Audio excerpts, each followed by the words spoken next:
Let me shout out the motherfucking goddamn, you know what I'm saying, best little writer I've ever had in my motherfucking life.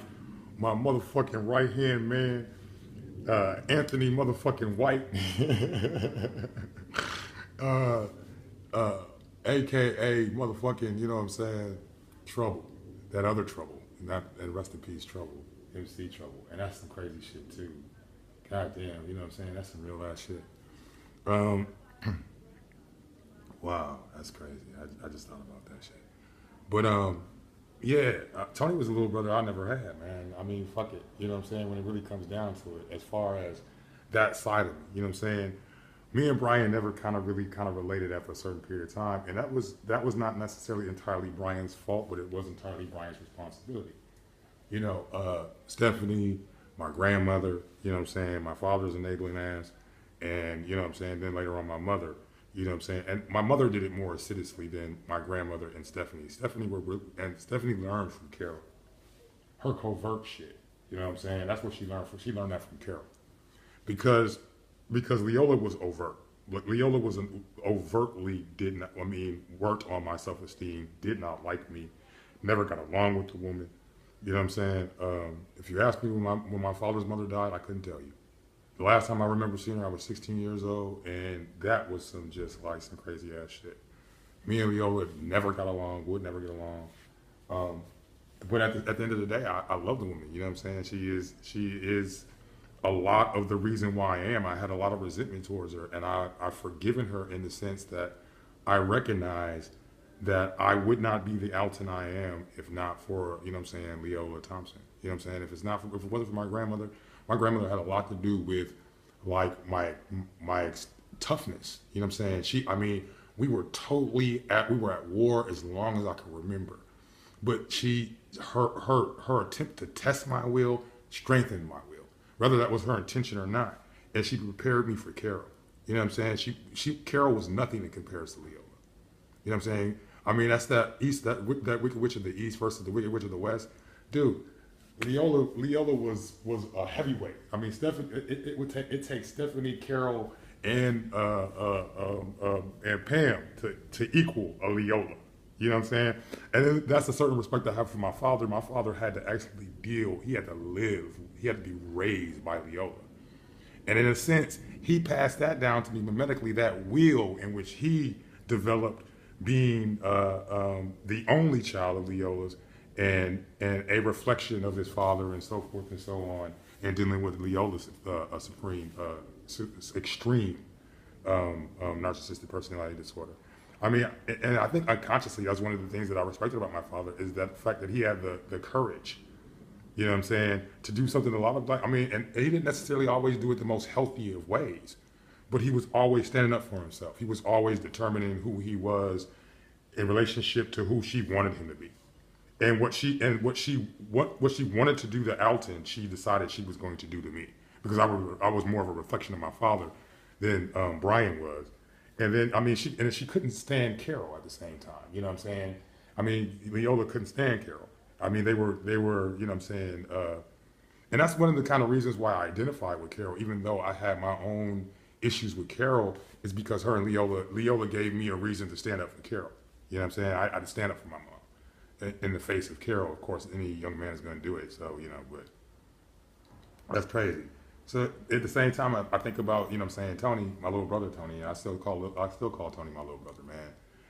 And in relationship to like, that's that, you know what I'm saying? Again, the gain from a relationship that involved Calvin. I wouldn't have known Tony. I wouldn't have known Tiffany. You know what I'm saying? I wouldn't have had those two relationships if not for Calvin. You know what I'm saying? Calvin had to introduce me to his kids, and his kids, I had a better relationship with his kids than I did with my own. You know, they kind of replaced the familiar relationship, brotherly, sisterly, you know what I'm saying, relationship, sororal, fraternal relationship that I was seeking. You know what I'm saying? So I appreciate Tony and Jonathan, you know, for like, they were there for me more than my own real actual, you know what I'm saying, brothers and sisters were. And it was the dynamic they had with their father. You know, we bonded behind the fact that they didn't like Calvin either. You know, and that he was a bully. You know what I'm saying? He was a straight out bully. I mean, that's why Carol was like, I mean, he was such a fucking bully. And I related it to how Alton was treating us when we were with him, because he was kind of bullying, but Alton had a substance abuse problem. You know what I'm saying? He was doing what he was doing in order to fuel and excuse his substance abuse problem. Calvin didn't have that excuse. Calvin was just fueling his emotional issues. You know what I'm saying? He was being narcissistic. And him and Carol had sympathized on that to the point that they could be sympathetic. But Tony, when they saw a relationship developing between me and Tony, Tony became more of a golden child. And not realizing and see, that's the thing about people's motivation, goals, and values. I didn't see the same things that they saw. This idea of jealousy, where they wanted me to be jealous of either Brian. Calvin really wanted to foster jealousy of me, between me and Brian, and give Brian the senior role, that, you know, and seeing that Brian took care of me instead of when we were I took care of Brian when we were younger, but once we got to a relative age, I did my own thing. Brian did his own thing. I never expected anything from Brian, but Calvin and Carol, like, you know what I'm saying, fostered this idea in Brian's head, first Carol, that somehow he was the more responsible brother. But in actuality, he wasn't. I mean, and I'm not saying that Brian doesn't have a certain level of competence, but he has a certain level of emotional and psychological, therefore mental incompetence. You know what I'm saying? But even a broken clock is right twice a day.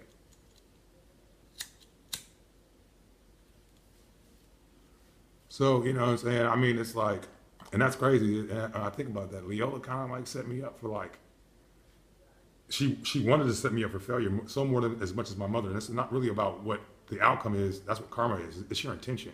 That's the other thing, is the result of conscious action. The result of the conscious action includes intention.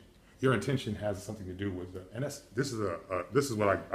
why the Dalai Lama, man, and all the other bullshit y'all say about the Dalai Lama is principle over person. And the principles of the Dalai Lama, I see the Dalai Lama as what he says he is. You know what I'm saying? In relationship to the three jewels. You know what I'm saying? That's how I mean, that's my depiction. If there's a universal pope out there, you know what I'm saying, who speaks for nature, as far as I'm concerned, it's Dalai Lama. You know what I'm saying? I mean, you know, I have a lot of respect for the Dalai Lama. And, you know, I mean, Buddhism is a part of, a quintessential part of my life experience and my personal philosophy. You know, even though I see and there goes Chris, you know what I'm saying? I mean, KRS-One, dude, that dude right there, man. I mean, because first he gave me the conception that Buddha could possibly be black. And it gave me all the evidence that supported that Buddha was black.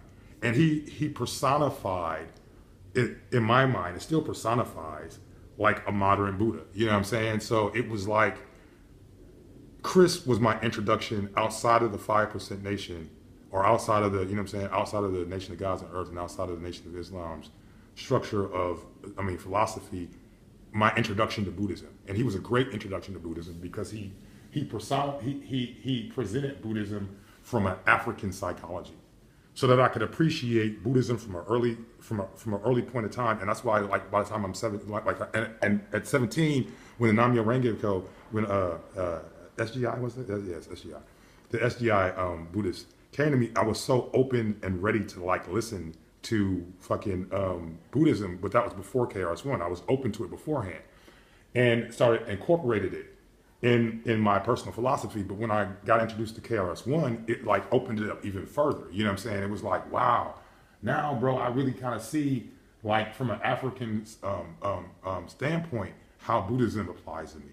So I started really getting into, like, you know what I'm saying? Then I started getting into Hare Krishna and, or, you know, the Krishna conscious conspiracy teachings of Swami Prabhupada. And that opened, you know, self-realization and stuff like that start coming to mind. And that's shout out to Carmelita. Not to say, Carol had the paperback for a long period of time, but Carmelita stored some stuff at my house. And one of the things that she stored at my house was the Bhagavad Gita. And I started reading the Bhagavad Gita because it was stored, because Carmelita had some stuff that she stored at my house, and that happened to be a part of the things that she stored at my house. So shout out to Crumb for fucking goddamn, you know what I'm saying, for, like, really, like, giving me the access. And I think, like, unconsciously and maybe even partly consciously, if I think about the conversation we had when she left the stuff in my house, that she knew I would read the book. And it was something that would be like, it was something that would benefit me. So, but my mom had the paperback. So I had the paperback and the hardback, but it was only because I had the hardback that I even went to my mom's house and remembered that I had the paper, that she had the paperback, and I snatched the paperback and started carrying the paperback around me, but read the hard copy at home, and I started with the hard copy. So it's like, yeah, shout out to Crumb for that. You know what I'm saying? That's like that inspiration, like, and I mean, it's a lot of things that when I think about people introducing me to shit. You know what I'm saying? That's some real shit. But it was that, and you got to go back to KRS-One with that. I mean, and I'm still like, that's crazy when it's like KRS is like my first like non-local like introduction into the possibilities um, beyond a cultural philosophy, that you can incorporate other philosophies into your cultural philosophy. And I would thank KRS-One for like introducing me to that possibility. You know what I'm saying? And even to the idea that I could be a street philosopher.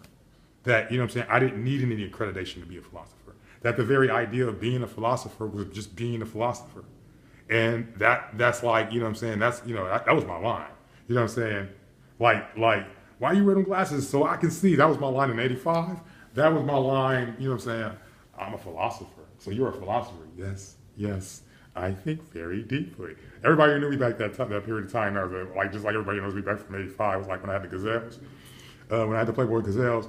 Why you wearing glasses? So I can see. So yeah. Um, so yeah, man. Shout out to KRS-One, man, for like being that, exactly that, the teacher. And I realized if I was gonna be a king, you know what I'm saying, because that was one of his lines. He's like, teachers teach, kings just rule. You know what I'm saying? And it was a diss towards Run DMC at the time, because he had his running disses against Run DMC at the time. And I mean, even KRS-One will, you know what I'm saying, admit that it was because you pick a large target.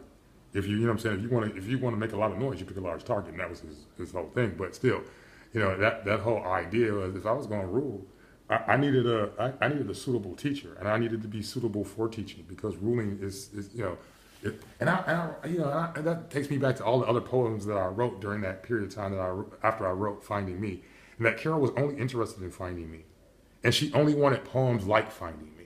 You know what I'm saying? And the end of Finding Me, I can't remember the whole poem, but the end of it was, you know what I'm saying? Maybe I'll find myself on the day I die. I had to write it for a creative writing class when I was, because I was just taking fucking classes. By that time, this was Antoinette's fucking 10th grade year at fucking at LA High, because she ended up finishing her last 2 years at Inglewood. But her 10th grade year, I didn't really have to go to fucking school, but I went to school because she went to school and was more comfortable if I went to school. So I was just taking fucking classes and independent classes and shit. Because before 11th grade, by the 11th grade, I was just taking, by the second half of the 11th grade, I was just taking fucking independent classes. I wasn't fucking like in any classes like that after I had got out of the remedial class. So after I got out of remedial classes, I had a whole bunch of independent classes, and I was in the counselor's office all the fucking time, and, saying special needs and all kinds of shit. And I had a special needs counselor, which was, which was Carolyn Price was my special needs counselor. Carolyn Price, who was far more of a nurturer than mother, and that's why Carol became fucking Carolyn Price's friend. Her and Carolyn became such good friends over such a long period of time, because she wanted to interfere with the relationship that I had with Carol, because Carolyn was a surrogate mother,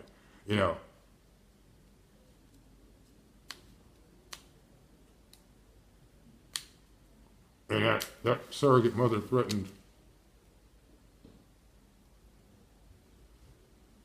her need to foster codependence. See, my grandmother, my father's mother, used to say I was going to be a vagabond. Stephanie used to tell me, if you're going to be a bum, be the best bum you could be. My mother used to always convince me how much, I acted like a homeless person. Like, that's really, it was, and the Keenans, Ricky Keenan, they were, and this nigga was a dope fiend, and I mean, never close to a dope fiend. I would never have been a dope fiend, unless you call weed dope, when we call it dope on the East Coast.